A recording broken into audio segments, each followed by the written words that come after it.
मेरा एक भाई है जो इस बार क्लास 11 से क्लास 12th में जा रहा है। तो उसने मेरे से क्वेश्चन पूछा कि क्लास 11 से जब हम लोग 12th में जाते हैं तो क्या क्या ऐसी गलती है जो मुझे नहीं करनी चाहिए, जो अगर तुम अपने जर्नी में किए हो तो मुझे बता दो ताकि मैं वो गलती ना करूं। तो मैंने 12th मतलब कि कंप्लीट कर लिया है और कुछ दिनों में मेरा रिजल्ट भी आ जाएगा, तो मैं आप सबके साथ शेयर जरूर करूंगा। बट उसने जो क्वेश्चन पूछा है मेरे हिसाब से बहुत ज्यादा इंपॉर्टेंट है, क्योंकि इस बार जो भी 11 से 12th में जाएंगे उनके लिए वीडियो बहुत ही ज्यादा इंपॉर्टेंट होने वाला है। चलो स्टार्ट करते हैं। मैंने जो भी गलतियां की थी मैं इस वीडियो में पूरा बताऊंगा। बट मेरा एक चीज जो बढ़िया था वो था कंसिस्टेंसी। मेरा कंसिस्टेंसी कभी भी नहीं टूटा। मैं पूरे क्लास को कंप्लीट किया हूँ, 11th हो चाहे 12th हो, कोई भी मेरा बैकलॉग नहीं रहा है, तो ये मेरे में अच्छा था। और इसे आप लोग भी फॉलो करना है कि कंसिस्टेंसी को मतलब कि ब्रेक नहीं होने देना, क्योंकि अगर जब भी कंसिस्टेंसी टूटेगा ना तो फिर आप बैक हो जाओगे और उसके बाद जो बैकलॉग लगेगा ना फिर उसको क्लियर भाई कभी नहीं कर पाओगे, क्योंकि वो हो ही नहीं पाता है। आपको लगेगा मेरा एक दो लेक्चर का बैकलॉग हो गया है तो उसे मैं बाद में कंप्लीट कर दूंगा, फिर बाद वाले भी लेक्चर आ जाएंगे ना तो फिर आप उसको कभी कंप्लीट ही नहीं कर पाओगे। तो बस इतना ही मतलब कि अपने आप से वादा रखना है कि मेरा एक भी बैकलॉग ना बने। बैकलॉग यार बहुत ही बड़े चीज हो जाता है, तो इसलिए बैकलॉग बनने नहीं देना। ये मैंने गलती नहीं किया था, बट मैं बता देता हूँ आप लोग गलती ऐसा ना करना। और मेरा जो गलती था वो था मतलब कि एक तरीके से ले लो तो देखो, जेई में जो होता है वो मेन होता है क्वेश्चन प्रैक्टिस का, और मेरे हिसाब से मुझे लगता है कि मेरा वही थोड़ा सा कम रह गया। मतलब कि ज्यादा मैंने मतलब कि क्वेश्चन प्रैक्टिस नहीं किया। जैसे कि देखो मेरे फिजिक्स के मतलब कि लेक्चरर थे, वो थे राजवंश सर। तो राजवंश सर क्लास में क्वेश्चन कराते थे और होमवर्क वो मतलब कि बोल देते थे कि एससी वर्मा से कर लेना, यहाँ से कर लेना, मतलब पीवाईक्यू कर लेना। बट अब ऑनलाइन है तो समझ ही रहे हो, चेक वोक होगा नहीं, कोई देखेगा नहीं। ऐसा फील हो जाता है कि यार कोई नहीं देखेगा, बना या नहीं बना कोई मतलब नहीं है। और इसी प्रकार मेरा मतलब कि छूटते चला गया होमवर्क, मैं बनाया कुछ नहीं बनाया, इसी प्रकार मैं चला गया।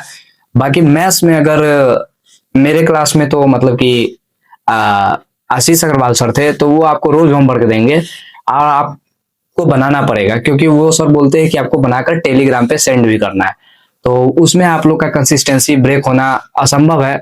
बट उनका जो लेक्चर होता है वो बहुत ही पावरफुल होता है और मतलब कि टाइम टेकन होता है। मतलब कि हमेशा आपको जितना लेक्चर दिया जाता है ना, मतलब जितने घंटे का लेक्चर होता है ऑनलाइन में, उससे हमेशा वो ज्यादा ही क्लास लेंगे, तो उसका टेंशन मत लेना। बट मजा आएगा क्लास करने में। और उसके बाद ये मेरी गलती थी, तो इसको आप लोग नहीं होने देना कि क्वेश्चन प्रैक्टिस जितना ज्यादा से ज्यादा हो सके वो करना। और देखो जब मैं 12th में आया था तो मैंने एक और भी गलती की, मैंने 11th को पूरा छोड़ दिया। मैंने 11th पे थोड़ा भी ध्यान नहीं दिया, डायरेक्ट मैं 12th कम मतलब पढ़ने लगा और उसी में चला गया, क्योंकि बोर्ड भी रहता है। बट मैंने कुछ शुरू से ही बोर्ड का कुछ नहीं पढ़ा था, मैंने लास्ट समय में जो भी किया है बोर्ड के लिए किया है। तो आई थिंक हो जाता है, बट अब सब कहेंगे वो तो रिजल्ट ही बताएगा, तो मैं भी उसी का वेट कर रहा हूँ कि रिजल्ट के बाद ही देखते हैं क्या होता है। बट मैंने जो भी मतलब कि बोर्ड पे दिया है टाइम, सिर्फ वो लास्ट टाइम में दिया है, बाकी उससे पहले मैंने बोर्ड का कुछ भी नहीं पढ़ा था। और हिंदी इंग्लिश के लिए मैं बता दूं, हिंदी इंग्लिश मतलब कि आपको ज्यादा बर्डन नहीं देंगे, आप लास्ट में उसको आराम से कंप्लीट कर सकते हो। एक दो महीना मतलब कि बहुत हो जाता है, मतलब कि आप हिंदी इंग्लिश और भी जो सारी चीजें रहती है वो बोर्ड के लिए आप कंप्लीट कर सकते हो आराम से। तो जो मेन फोकस रखना वो सिर्फ जेई पे रखना, और उसमें जितना ज्यादा से ज्यादा हो सके प्रैक्टिस करना। क्वेश्चन से ही मेन प्रैक्टिस होता है, ये मैं आपको भी बताता हूँ और मेरे लिए भी लागू होता है, क्योंकि मेरा भी वो क्वेश्चन ही वाला पार्ट मतलब कि वीक रह गया था, तो उसी को इम्प्रूव मुझे करना है। और शुरू शुरू में आपको लगेगा यार मैं क्या कर रहा हूँ, मेरा मन नहीं लग रहा है, डिसिप्लिन टूटेगा, कंसिस्टेंसी टूटेगा, सब कुछ ब्रेक होता चला जाएगा, मजा नहीं आएगा। दो चार दिन लेक्चर करोगे ना, खूब शुरू में खूब मजा आएगा। क्योंकि देखो शुरुआत में क्या होता है ना, आपके अंदर बहुत ज्यादा मोटिवेशन रहता है, जोश रहता है कि मुझे जेई फोड़ना है, आईटी में जाना है, ये सब जोश रहता है, तो उसके हिसाब से आप बहुत अच्छे से क्लास करोगे, सब कुछ करोगे। बट जैसे ही एक दो महीना बीत जाएगा ना, फिर जब एक दो टेस्ट दोगे तो टेस्ट भी शुरू का आपका अच्छा जाएगा, क्योंकि देखो पार्ट टेस्ट रहता है ना, तो उसमें मतलब कि ज्यादा मतलब कि चैप्टर से नहीं रहता है, तो उसमें अच्छा आपका जाएगा। तो आपको मजा आएगा, लगेगा कि हाँ मैं कुछ अचीव कर रहा हूँ। बट जैसे जैसे आपका सिलेबस बढ़ता जाएगा, फिर एक पीक पे आके मतलब कि आपका जब आधा से ज्यादा सिलेबस खत्म हो गया रहेगा तो आप टेस्ट दोगे, तो हो सकता है आपका बढ़िया नंबर नहीं आए, आप एकदम से डाउन हो जाओ। उस समय आपको लगेगा कि मेरे से नहीं हो सकता है जेई, और ऐसा सबके साथ होता है कि एक समय पे आपको लगेगा कि अब मेरे से नहीं होगा, बट वहीं पे ऐसा टाइम आता है, वहीं से जो अपना कमबैक करता है ना वही फोड़ता है भाई। तो कमबैक वहीं से करना, डरना मत, बस इतना ही कहूंगा। कि मैथ्स का जो है ना शुरू का चैप्टर बहुत ही आसान रहता है, 12th में मजा आएगा आपको पढ़ने में।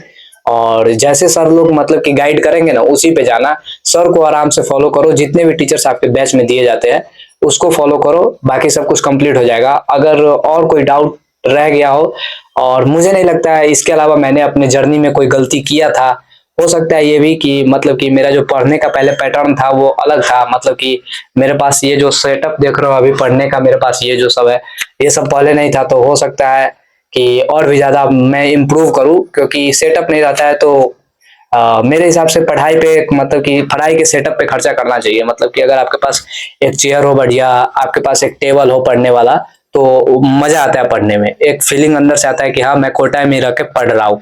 और ऐसा जब फीलिंग आता है ना तो पढ़ने में भी मन लगता है। तो अगर आप अफोर्ड कर सकते हैं तो ये सब कर लेना अपने पास, ताकि आपको पढ़ने में मजा आए। और बाकी कोई अगर आपको लगता है कि भैया इसके ऊपर वीडियो बना दो, तो मैं जरूर वीडियो लेके आऊंगा। वीडियो कैसा लगा कमेंट में जरूर बताना, और आप लोग कैसा फील करते हो मेरे वीडियो को देखकर, मोटिवेशन मिलता है या नहीं मिलता है, आप लोग कुछ सीखते हो या नहीं सीखते हो, ये जरूर बताना। मिलते हैं नेक्स्ट वीडियो में।